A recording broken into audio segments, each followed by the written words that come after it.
আসসালামু আলাইকুম। এখন শুনবেন সংবাদ শিরোনাম। নির্বাচনী প্রচারের দ্বিতীয় দিনে সন্ধ্যায় ভাষান্টেকের জনসভায় যোগ দেবেন তারেক রহমান। পঞ্চগড় দিনাজপুরের সমাবেশে ভোট ডাকাতি রুখে দেওয়ার আহ্বান জামায়াত আমিরের। ছুটির দিনে রাজধানীতে প্রচারে ব্যস্ত বিএনপি প্রার্থীরা। হ্যাঁ ভোটের পক্ষে এনসিপি সহ 10 দলীয় ঐক্যের প্রচারণা।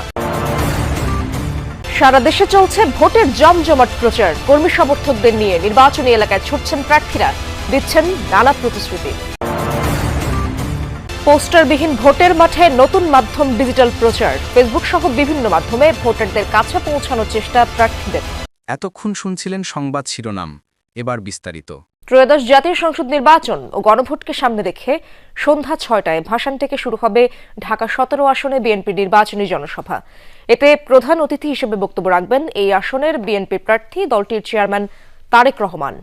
বিএনপি চেয়ারম্যান তারেক রহমানের সমর্থনে আয়োজিত এই জনসভা ভাষানটেকের বিআরপি মাঠে অনুষ্ঠিত হবে। নির্বাচনী সমাবেশে অংশ নিতে দুপুর বিআরপি মাঠে আসতে শুরু করেছেন বিএনপির বিভিন্ন পর্যায়ের নেতাকর্মীর সমর্থকরা। এছাড়াও আশপাশের এলাকার সমর্থকরা ছাড়াও উৎসুক সাধারণ মানুষও উপস্থিত হয়েছেন সমাবেশ স্থলে। এর আগে শেষ হয় নির্বাচনী সমাবেশের প্রস্তুতি, নেওয়া হচ্ছে কঠোর নিরাপত্তা ব্যবস্থা। আয়োজকদের আশা, নতুন সময়ে সর্বস্তরের জনগণ স্বতঃস্ফূর্তভাবে হাজির হবেন জনসভায়। বৃহস্পতিবার 7 জেলায় সমাবেশ শেষে আজ ভোরে রাজধানীতে ফিরেছেন ঢাকা 17 নির্বাচনী আসনে বিএনপি মনোনীত প্রার্থী তারেক রহমান।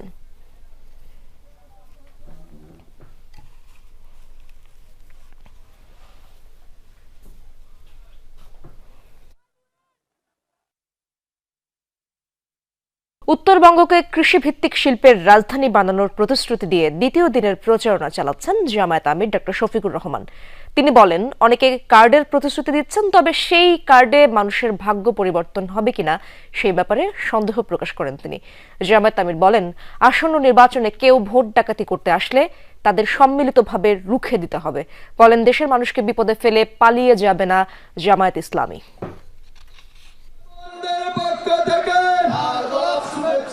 উত্তরাঞ্চল সফরের মধ্য দিয়ে দ্বিতীয় দিনের মতো নির্বাচনী প্রচারণা শুরু করেছেন জামাত নেতৃত্বাধীন 10 দলীয় নির্বাচনী ঐক্য। সর্ব উত্তরের জেলা পঞ্চগড় 1 আসন দিয়ে এই প্রচারণা শুরু। মিছিল নিয়ে পঞ্চগড় জেলা চিনিকল মাঠে উপস্থিত হন নেতাকর্মীরা। তারা বলেন, দীর্ঘ 16 বছর পর একটি উৎসব মুখর নির্বাচন হওয়ায় খুশি তারা। জামাত এবার ইনশাল্লাহ সরকার গঠন করবে। পঞ্চগড় 1 আসনে আমাদের সাজিদ ভাই বিপুল ভোটে সাপলাকলি মার্কায় ভোট পাবে। তিনি আমাদের জুলাই যোদ্ধা এবং কি তিনি সেই 5 আগস্টে প্রথম সারির সাজিদ আলম, অনেকেই তাকে ভোট দেবে ইনশাল্লাহ। বিপুল ভোটে আমাদের পঞ্চায়েতে এমপি হবে ইনশাল্লাহ। আমাদের 10 দলীয় ঐক্য জোটের মাধ্যমে সাজিদ ভাইকে এখানে প্রার্থী করা হয়েছে। ইনশাল্লাহ বিপুল জয় হবে ইনশাল্লাহ। 10 দলীয় ঐক্যের শীর্ষ নেতারা বলেন, নতুন করে ফ্যাসিবাদ জন্ম নিতে চাইলে তাদের 5 আগস্টের মতো প্রতিহত করা হবে। বাংলাদেশের টেকনাফ থেকে তেতুলিয়া, রূপসা থেকে পাথুরিয়া 1,47,570 বর্গ কিলোমিটারে শুধু একটাই ধনী হবে 10 দলীয় ঐক্যবদ্ধ বাংলাদেশ ইনশাআল্লাহ।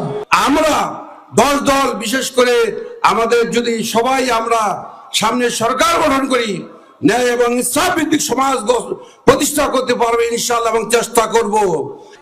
প্রধান অতিথির বক্তব্যে জামাত আমির বলেন, একটি দল 5 বছর পর পর একবার দেখা দিয়ে বসন্তের কোকিলের মতো কুহু কুহু করে চলে যায়। ওরা জনগণের প্রতি 5 বছরে একবার দরদের হান্ডিতে জাল দেয় আর এটা উঠলাইয়া উঠে। বাকি 4.5 বছর ওদেরকে আর হারিকেন জ্বালাইয়া খুঁজে পাওয়া যায় না। কেউ কেউ আবার বসন্তের কোকিল, বসন্তকাল আসলে আইসা বলে কুহু কুহু,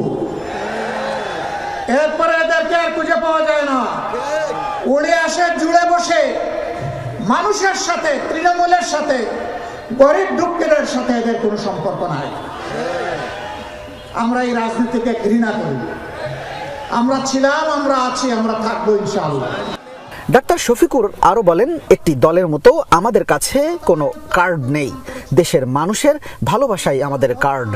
গোটা উত্তরবঙ্গকে কৃষিভিত্তিক শিল্পের রাজধানী বানাতে চায়। বন্ধ চিনিকল খুলে দিতে চাই।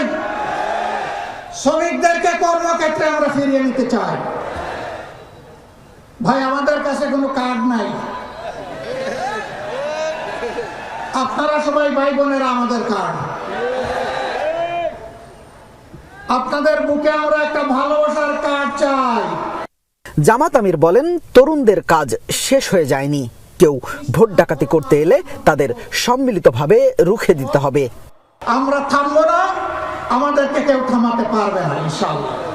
10 দলীয় ঐক্য সরকার গঠন করলে উত্তরবঙ্গ হবে কৃষি শিল্পের রাজধানী। ফসলের ন্যায্য মূল্য ও সংরক্ষণ নিশ্চিত করা হবে বলেও মন্তব্য করেন জামায়াত আমির ডক্টর শফিকুর রহমান। দুপুরে উত্তরবঙ্গে নির্বাচনী প্রচারণাকালে দিনাজপুর শহরের গোরে শহীদ ময়দানে 10 দলীয় ঐক্যজোট আয়োজিত সমাবেশে এসব কথা বলেন তিনি। এ সময় জামায়াত আমির বলেন, দেশবাসীকে ফেলে দুঃসময়ে কোথাও পালায়নি জামায়াত, ভবিষ্যতেও পালাবে না। নির্বাচনে কেউ ভোট ডাকাতের চেষ্টা করলে রুখে দেওয়ার আহ্বান জানান তিনি। এ সময় তিনি 64 জেলায় মেডিকেল কলেজ নির্মাণ সহ দিনাজপুরকে সিটি কর্পোরেশন করার প্রতিশ্রুতি দেন। আপনাদের ভালোবাসায় সমর্থনে বাংলাদেশ জামাতে ইসলামী যদি দেশ সেবার সুযোগ পায়, সরকার গঠনের সুযোগ পায়, আমরা আপনাদেরকে অত্যন্ত আস্থার সাথে আশ্বস্ত করছি, দিনাজপুর শহর ইনশাআল্লাহ সিটি কর্পোরেশনে রূপান্তরিত করা হবে। ছুটির দিনে রাজধানীতে জমজমাট প্রচারে ব্যস্ত বিএনপি প্রার্থীরা। বংশালে ইশরাক হোসেন, মিরপুরে আমিনুল হক এবং জুরাইনে তানভীর আহমেদ সহ রাজধানীর বিভিন্ন এলাকায় ভোটারদের দ্বারে দ্বারে যাচ্ছেন প্রার্থীরা। উন্নয়ন প্রতিশ্রুতির পাশাপাশি কোনো অপপ্রচারে কান না দেওয়ার আহ্বান জানান তারা। সারা দেশেই নির্বাচনী আমেজ, ভোটারদের দ্বারে দ্বারে পৌঁছাচ্ছেন প্রার্থীরা। শুরিটোলার সরু এই মহল্লায় যেখানে পায়ে হাঁটাও কঠিন, সেখানে কয়েকশো নেতাকর্মী নিয়ে ভোটারদের কাছে ইশরাক হোসেন। ঢাকা 6 আসনে বিএনপির প্রার্থী তিনি। নজর কাড়া সাজ পোশাকে কর্মী সমর্থকরা জানান স্বাগত। আমাকে একটা সুযোগ দেন, আপনাদের মূল্যবান ভোটটি দিয়ে আমাকে আপনাদের কাজ করার জন্য আগামী দিনে সুযোগ করে দিবেন এবং অবশ্যই 12 তারিখ ফেব্রুয়ারি আপনারা সকাল সকাল গিয়ে আপনারা ভোট কেন্দ্রে গিয়ে আপনাদের মূল্যবান ভোটটি দিবেন। ঢাকা 16 আসনের ধানের শীষের প্রার্থী জাতীয় ফুটবল দলের সাবেক অধিনায়ক আমিনুল হক পল্লবী থেকে দ্বিতীয় দিনের প্রচার শুরু করেন তিনি। বাড়ি বাড়ি গিয়ে এনআইডি নম্বর সংগ্রহকে ষড়যন্ত্র আখ্যা দেন। আমরা প্রত্যেকটি ঘরে ঘরে বিনামূল্যে স্বাস্থ্য সেবা পৌঁছে দিতে চাই। ঠিক এইভাবে আমার এলাকার আরো বেশ কিছু সমস্যা রয়েছে, জলাবদ্ধতা রয়েছে, মাদক, সন্ত্রাস, চাঁদাবাজি থেকে আমরা জিরো টলারেন্স নীতি গ্রহণ করে আমরা আমার এই এলাকাকে চাঁদাবাজ মুক্ত এবং মাদক মুক্ত সমাজ গড়ে তুলব ইনশাআল্লাহ। রাজধানীর অবহেলিত এলাকাগুলোর একটি জুরাইন, সেখানে নানা অঙ্গীকার নিয়ে শুক্রবার সকাল থেকেই ভোটারদের কাছে যান তানভীর আহমেদ। পানি, গ্যাস আর ভাঙা সড়কের মতো সমস্যার সমাধানে দেন আশ্বাস। একটি খেলার মাঠ নাই, একটি কমিউনিটি সেন্টার নাই, এলাকার মানুষের জন্য স্বাস্থ্যসেবা পাওয়ার জন্য একটি সিটি কর্পোরেশন স্বাস্থ্যসেবা কেন্দ্র নেই এবং সরকারি কোনো হাসপাতাল নেই। এই মুহূর্তে প্রচণ্ড তীব্র গ্যাস সংকটে ভুগছে এলাকার মানুষ।